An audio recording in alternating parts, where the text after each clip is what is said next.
निजर बापा के मर्डर कला पुओ भूलीगला रक्तर संपर्क शैतान पाल्टीगला पुओ बेके रसी लगेकरी बाप के कला हत्या।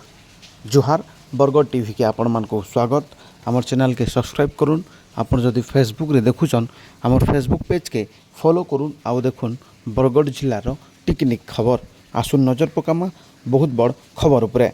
आपण माने समस्ते जानिछन गला काली बरगढ़ जिला भेड़ेन थाना सहराटिकरा गाँव में गोटे मर्डर घटना सामना के आसीला। आर ई मर्डर घटनार पर्दाफाश करिचे पुलिस।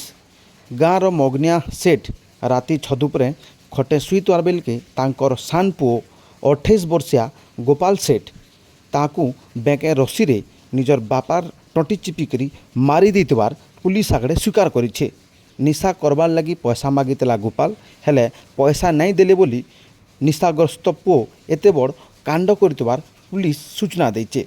सूचना अनुसार गला सोमवार राति खाई सारला परे छाद पर के शुईबार के लगी जाइतिले मगनिया सेठ। आउ तार आर दिन सकालू मगनिया बहुत बेल तक नाई उठवार लगी घर लोग छाद पर के जाइतिले।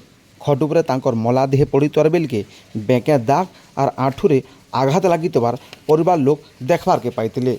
आर शेष के पुलिस के खबर देतिले। खबर पाइकरी भेड़न पुलिस घटना जगह पहुँचिक तदंत आरंभ करतिला।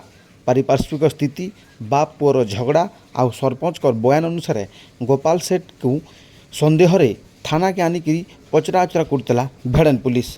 आर ई समय गोपाल पुलिस आगड़े घटनार सबू कथा कहबार संगे रिश्मी रे बापा के मारी देतिबार स्वीकार करिछे।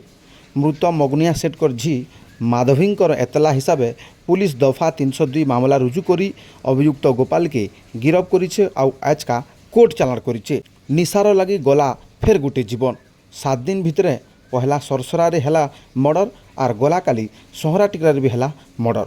दुईटा जीवन चलीगला खाली निशार लगी। तो बरगढ़ जिले में निशा कारबार बंद हेबार कथा कि नहीं पुलिस काଣା पदक्षेप नेबार कथा आपण माने कमेंट माध्यम रे जनाउन। जुहार।